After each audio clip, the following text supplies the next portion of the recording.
Hey, my name's James Nicholson and welcome to this channel. Now, on this video, we're going to talk about how to start building your own property portfolio. Now, if that sounds interesting, then do make sure you join us on this journey on this channel. We've got tons to teach you, and we're currently building a portfolio for two very important people to me. My two daughters, Georgia, who's 21. We've just bought our first house together, and we're currently working on our second deal together at the moment, and my new baby Emily, who is just 1. So do join us on the journey and just see how that all works out and learn some stuff along the way by subscribing to the channel and hitting the bell notification. But look, you want to know how to make your own property portfolio, right? And so we're going to talk through what you must do to be successful in property. Now, the first thing I believe is that you need to get educated on property. Now, this will save you two things: lots of time and lots of money. You see, I've been an investor now since 1999, and I have had all the mistakes that you get along the way. But more recently, in the last 3 or 4 years, I've really invested in my property education, and my results have skyrocketed, and I've got more results in the last few years than the first 20 years combined. So education is really, really important. You can do that with an education provider in the UK. You can do that just binge watching YouTube channels like this one. Look, hint, if you want to learn some stuff and you didn't earlier, get that subscription button tickled over there right now, and make sure you hit the bell as well. So education is really important, right? Because education will save you all that time, all that money, and it's priceless, right? And so I still binge watch now. I'm watching property education every single day, because any little nugget that I can get could potentially save me tens of thousands of pounds or make me tens of thousands of pounds. So that's really, really important. I don't profess to know everything, and you shouldn't either. Next is to network. Find people that are doing property deals, right? Get yourself to some live events. Get yourself in all of the property Facebook groups. We've got one called the Property Accelerator Group. The link will be in the description below. But by being in those groups, you can just absorb everything. Look at the types of questions that people are asking. Help people when you know the answers, because you could find someone that you might end up working with in the future. You never ever know. But just reading all the posts in there, seeing what people are doing, is gonna really give you even more education, knowledge. Then you want to network with those people. Like, meet them face to face, have a coffee with them, meet them at a live event, or just meet them virtually. Like, that's a great way to just build a strong network. You never know who might be in those groups. You might get people that maybe, for example, you've got money, but you don't have any property deals. And you'll find people in those groups that have got deals, but they don't have any money, and maybe you could partner up with that person and help each other to get the result that you're looking to get even faster, or vice versa, right? Maybe you've got no money, but you've got really good at finding good deals, and you want to find investors. Building a network is very, very important. Next is learning how to manage your money. Now, this is very, very important. And I think one of the most important things that you need to first start doing is just monitoring your credit score and finding out how that impacts you as an investor, because it does. And you need to help start building your credit score up. That's really, really important. But also you need to just be able to manage your finances as well. Maybe cut some payments out, right? And so you can improve your cash flow, because when you start going for mortgages and lending, they're going to start looking for this stuff. They want to see that you can manage stuff. Now, when you start getting some deals, you need to learn how to manage the projects as well, right? So the finances, getting your personal finances in line before you even start investing is really going to help you once you're an investor. Because if you don't, you're going to start going places like B&Q and Wix and buying all the most expensive stuff because you want to make the house look the best in the street, and finding out that you didn't need that really expensive stuff. You could have done it with maybe the mid-range stuff, and that could have got you just the same result. So that's really, really important. Next is money, right? You're gonna need money to invest. Now, two things here. You might have money And lots of people watching this have money. Maybe you've got a very well-paid job or you're very good at saving. My daughter's boyfriend, he works in Tesco's and he's saved nearly £30,000, which is crazy, right? So you don't have to have the best paid job in the world. You just need to be able to manage your money and save it, right? Reduce your outgoings and start saving money. That's what's important here. Now, if you want to buy a property, you might at this stage need to look at getting investors on board, right? So maybe you've got some deals that you need funding for, and so you can invest with other people. When you can start bringing quality deals to people, investors are everywhere, right? There are tons and tons of people that will allow you to use their money to invest in your projects on a joint venture basis. You'll be shocked at how many people come out with money once they start seeing that you're interested in this property market. Now, how do you then build a portfolio? Well, what you will look to do is to buy properties below market value, right? So we've just bought a property in Doncaster. Let's give you the figures on this. Let's take off this stuff here. Okay, right. So we are buying in Doncaster. We bought in Doncaster. £60,000, right? We're in the deal. We bought at auction for £60,000. That's done. That's paid. We bought that cash. You don't have to buy cash. You could use a bridging loan or you could use a mortgage if you're fast. You've got to complete that in 28 days, so do bear that in mind. Now, 60K was the purchase price. Now, we did some valuations and comparables on that street, and we found properties on that street are selling for 100 grand. Right, giving us some 40 grand buffer if we can get our property to the standard of these 100 grand properties, which we're doing at the moment. Now that we've got a budget of 15 grand. So we're budgeting £15,000, and the good news is we're probably going to come in less than that £15,000 because we had a £3,000 contingency for electrics, and that didn't need to be done, which is brilliant news. So potentially, but we still keep it at 15 grand, right? So that means that we would have spent 75 grand on that deal, right? Which is here, the 60 and the 15, right? So 70 grand to be into the deal. 60 grand here, 15 grand here. That gives me my 70 grand that we've spent. Now, what we then want to do is we're going to put it on a buy-to-let mortgage. Now, a lender will lend you 75% loan to value. This deal just stacks up so easily to figure out. The numbers are perfect, right? And now, if we can get that house valued at 100 grand, which we will do, we will make sure that we have, we're going to present the surveyor with lots of comparables in the area and just do lots of research prior. But if we can get it valued at 100 grand, they will give us 75% of that, right? They need to leave 25% equity in there, which is this amount here.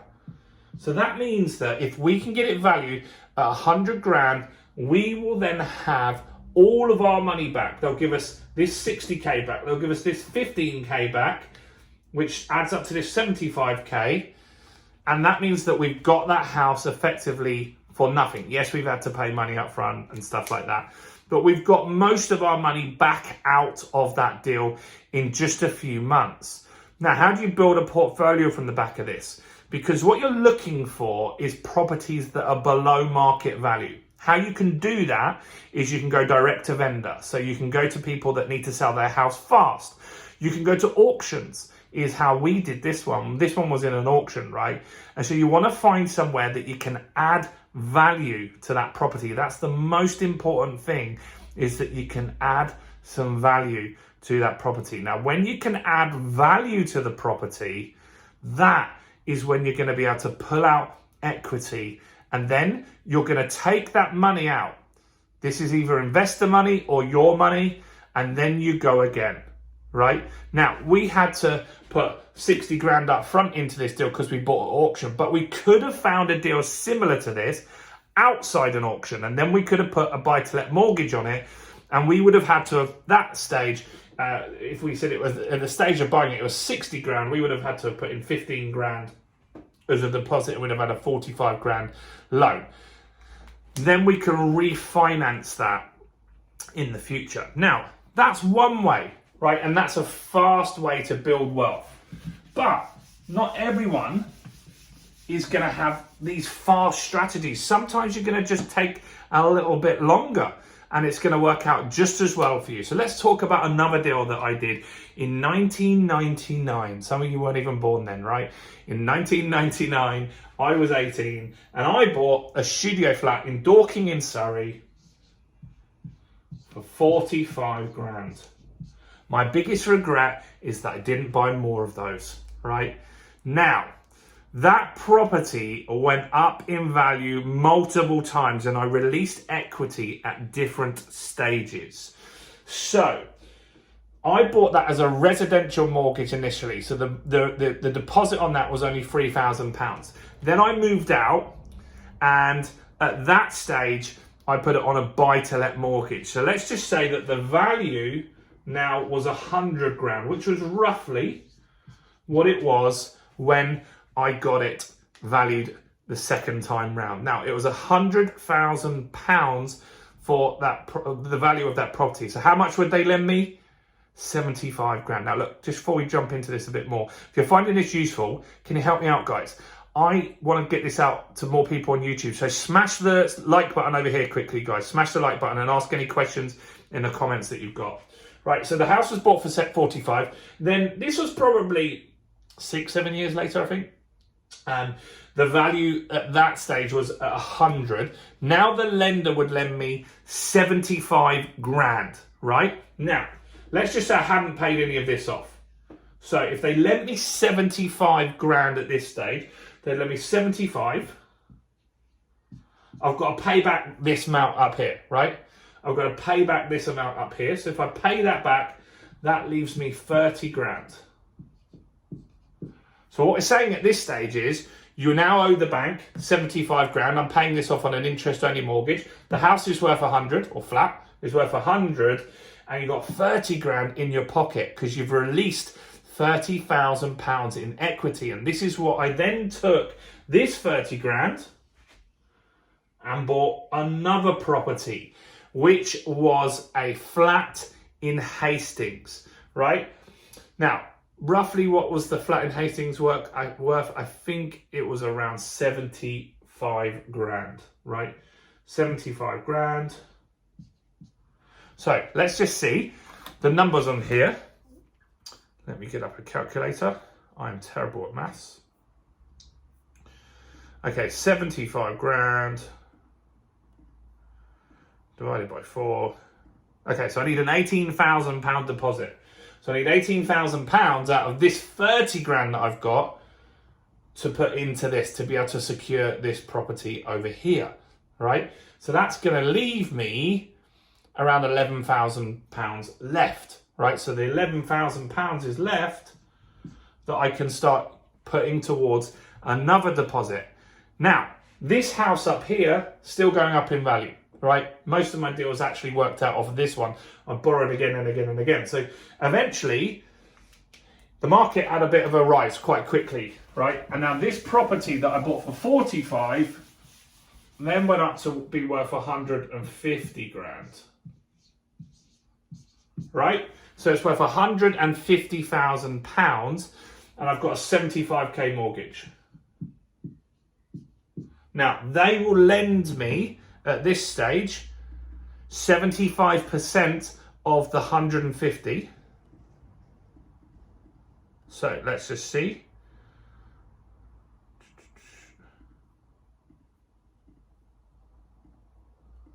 So they will lend me £112,000 against this. So £112,000. Now, I will borrow that £112,000 and need to pay this off. This is my mortgage on the property at the moment, at this stage. So I need to pay off that with this, which gives me in leftover money of 37,500. Plus I have my 11k, don't I? If I didn't spend it down the pub. So I've got my 11k here. So I've now got a pot just from this of nearly 50k. So then I bought my third property, right? My third property was £110,000. I bought that on a buy-to-let mortgage. That was a house in Hastings.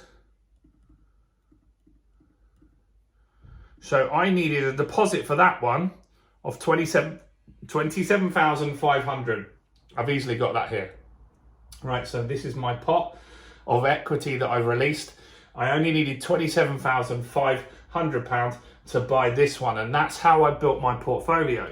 Now, what will then happen is all of the properties are going up in value, right? So I've got a house, a flat, and another flat, and they're all going up in value. So every few years, what you're going to do is you're going to look at the market. So if you're an investor, you're going to be on a buy-to-let, you're going to be on an interest-only mortgage, and you'll fix that for 2 years or 5 years normally, right? So that means if you do it for 2 years, in 2 years, if the market's gone up, all of those properties, you can put them on a new deal, and if it's gone up, they'll lend you 75% to what it's worth. And so investors, they love debt. They love debt. And all of this money that you take out here is tax-free because it's debt, right? It's debt. It's not taxable. So that means that to save up 50 grand is almost impossible for a lot of people.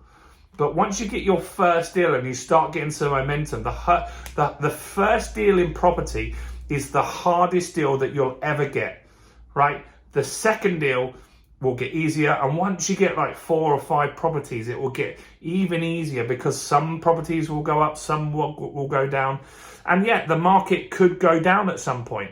But in the 2008 crash, it didn't go down particularly high, and it went straight back up the next year. So you might have to just wait off sometimes and say, right, well, this period of time the market's having a correction, so I can't release any equity. And that's cool too, because you're going to make money from the rental income. This is how you build a portfolio, and this will compound very quickly and will make you very, very wealthy. Property investment is a very, very smart strategy. So look, that's how you start to build a property portfolio. I hope you found this interesting and useful. I'd love to answer all your questions. I'd love to get you to join our Facebook group and get to know you a little bit better. And do subscribe and hit the bell, because I want you to join us on this journey. I want you to see what's happening, what's going well, what's not going well. We share everything on this channel, and I think it'll be very interesting for you while you're here. I'm James Nicholson. Stay blessed, and go and check out my other videos. There's one coming up right here now. Thanks, guys.